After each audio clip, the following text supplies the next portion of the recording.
Hello dear students, आज हम सभी लोग पढ़ेंगे द आर्टिकल्स।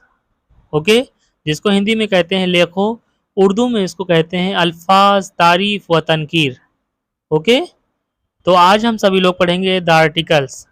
ठीक है, तो अगर आप सभी लोग हमारे चैनल को सब्सक्राइब नहीं किए हैं तो प्लीज़ आप सभी लोग हमारे चैनल को सब्सक्राइब कर दीजिए, बेल आइकन को प्रेस कर दीजिए ताकि कोई वीडियो अपलोड हो तो सबसे पहले नोटिफिकेशन आप सभी तक पहुँचे। ओके, तो आइए हम सभी लोग द आर्टिकल समझते हैं कि क्या होता है ये। ओके डियर स्टूडेंट्स, सबसे पहले हम सभी लोगों को द आर्टिकल समझने के लिए उसकी पहचान को समझना होगा। आइए हम सभी लोग सबसे पहले उसके पहचान को समझते हैं।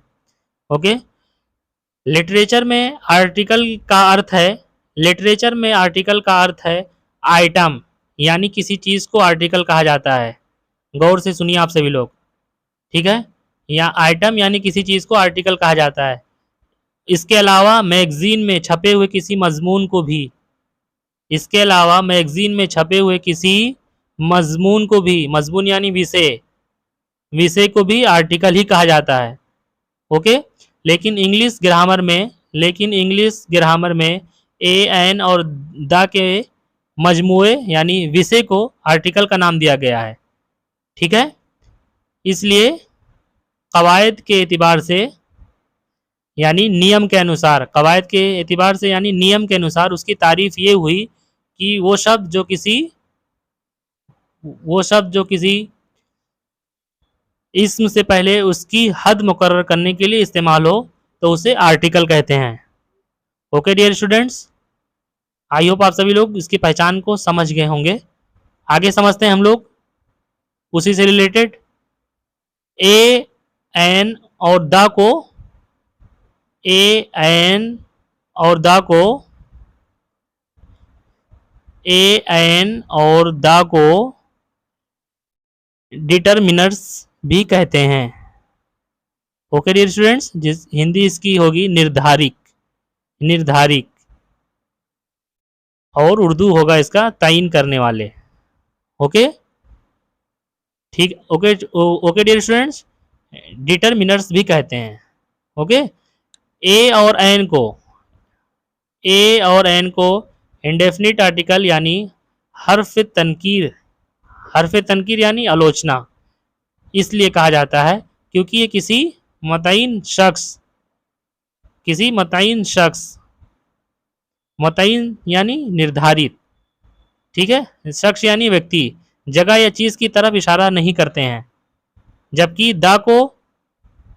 दा को डेफिनेट आर्टिकल यानी हर्फ तारीफ इसलिए कहते हैं कि ये किसी मुतय्यन व्यक्ति, जगह या चीज़ की तरफ इशारा करता है। ओके स्टूडेंट्स, आप सभी लोग आई होप इसकी पहचान को समझ गए होंगे। तो आइए सबसे पहले अब हम सभी लोग समझते हैं ए का इस्तेमाल कैसे किया जाएगा। ओके, आइए हम लोग सबसे पहले पहचान समझते हैं। जिन शब्द का पहला हुरूफ यानी अक्षर कॉन्सोनेंट से हो, जिन शब्द का पहला अक्षर कॉन्सोनेंट से हो, ठीक है, और उनसे कॉन्सोनेंट की ही आवाज़ निकले तो उन अल्फाज से पहले ए का इस्तेमाल होता है। उन अल्फाज से पहले यानी उन शब्द से पहले ए का इस्तेमाल होता है। ठीक है, जैसे अ बर्ड, अ चेयर, यानी शुरुआत में सी कॉन्सोनेंट आ रहा है, सी कॉन्सोनेंट आवाज़ आ रहा है इसमें, तो ये यहाँ पर हमारा ए का इस्तेमाल होगा। ठीक है, एक एग्जांपल हम लोग ले लेते हैं, जैसे और अ यूजफुल, अ यूनिवर्सिटी। ठीक है डियर स्टूडेंट्स, इसी तरह से अब हम सभी लोग आगे समझते हैं एन का इस्तेमाल कैसे होगा। ठीक है, सबसे पहले हम सभी लोगों को उसकी पहचान को समझना होगा। आइए हम सभी लोग पहचान समझते हैं। सबसे पहले जिन शब्द का पहला अक्षर जिन शब्द का पहला अक्षर वावेल्स में से कोई एक हो, वहाँ पर कॉन्सोनेंट था, यहाँ पर तवज्जो दीजिए, गौर करिए आप लोग। जिन शब्द का पहला अक्षर वावेल्स में से कोई एक हो और उनका प्रोनंसिएशन यानी तलफ़ुज़ भी वावेल्स की ही आवाज़ से हो तो उनसे पहले एन का इस्तेमाल किया जाता है। ठीक है, जैसे एग्जांपल ले लेते हैं, एन ऑरेंज, एन ऑरेंज। ठीक है, और अगर जिन शब्द का पहला अक्षर कॉन्सोनेंट से हो और अगर जिन हर्फ का पहला अक्षर कॉन्सोनेंट से हो और उसका तलफ़ुज़ यानी प्रोनाउंसिएशन वावेल की ही आवाज़ से हो तो वहाँ पर एन का इस्तेमाल करते हैं, ए का इस्तेमाल नहीं करेंगे। ठीक है, एग्जाम्पल हम लोग समझ लेते हैं, जैसे an hour, an hour, an honest. ठीक है डियर स्टूडेंट्स, आई होप आप सभी लोग एन का इस्तेमाल करना समझ गए होंगे। इसी तरह से हम सभी लोग दा का इस्तेमाल कैसे किया जाता है उसको समझते हैं। तो सबसे पहले हम सभी लोग इसके पहचान को समझ लेते हैं। दा का इस्तेमाल निम्नलिखित दो तरह से है। ठीक है, पहला मैं आप लोगों को बता रहा हूँ, जब हम किसी ख़ास व्यक्ति या चीज़ों के बारे में बात करते हैं। ठीक है, जब हम किसी ख़ास व्यक्ति या चीज़ों के बारे में बात करते हैं तो वहाँ पर दा का इस्तेमाल होता है। ओके डियर स्टूडेंट्स, एग्जाम्पल के साथ हम लोग समझ लेते हैं, जैसे ठीक है, the book you want is not printed this year, the book you want is not printed this year.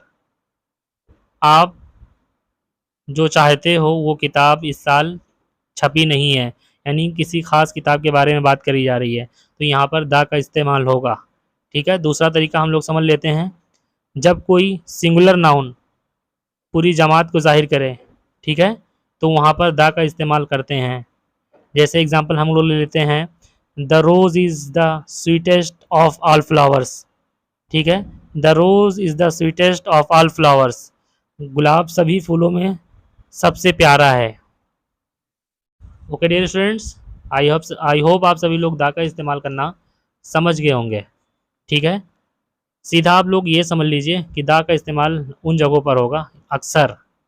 ठीक है, समुंदरों, जज़ीरों, पहाड़ों, रेगिस्तानों, अखबारों, किताबों, सूरज, चाँद, ज़मीन, आसमान, सियासी जमातों, कौमी, मजहबी, ठीक है, कौमी, मजहबी, विशिष्ट चीज़ों के लिए भी, ठीक है, दा का इस्तेमाल होता है। विशिष्ट चीज़ों से पहले दा का इस्तेमाल होता है। ओके स्टूडेंट्स, आई हो अब आप सभी लोग दा का इस्तेमाल करना समझ गए होंगे। हमेशा आप लोग सभी लोग ये जहन में रखिएगा। ठीक है, किसी खास जगह के लिए, ठीक है, समुंदर, पहाड़ हुआ, रेगिस्तान हुआ, अखबार हुआ, किताब हुआ, सूरज हुआ, चाँद हुआ, ज़मीन हुआ, आसमान हुआ, सियासी कोई जमात हुई। ठीक है, तो मजहबी, हत्ता कि सभी मखसूस चीज़ों से पहले दा का इस्तेमाल होगा। ठीक है डियर स्टूडेंट्स, आई होप आप सभी लोग दा का इस्तेमाल करना समझ गए होंगे। तो आज हम सभी लोग अपनी क्लास यहीं पर ओवर करते हैं। आई होप आप सभी लोग द आर्टिकल का इस्तेमाल करना समझ गए होंगे। अगर आप सभी लोगों को हमारी वीडियो अच्छी लगी तो प्लीज़ हमारे चैनल को आप सभी लोग लाइक शेयर सब्सक्राइब ज़रूर कर दीजिए, बेल आइकन को प्रेस कर दीजिए, कोई वीडियो अपलोड हो तो सबसे पहले नोटिफिकेशन आप सभी लोग तक पहुँचे। Okay, thank you all of you.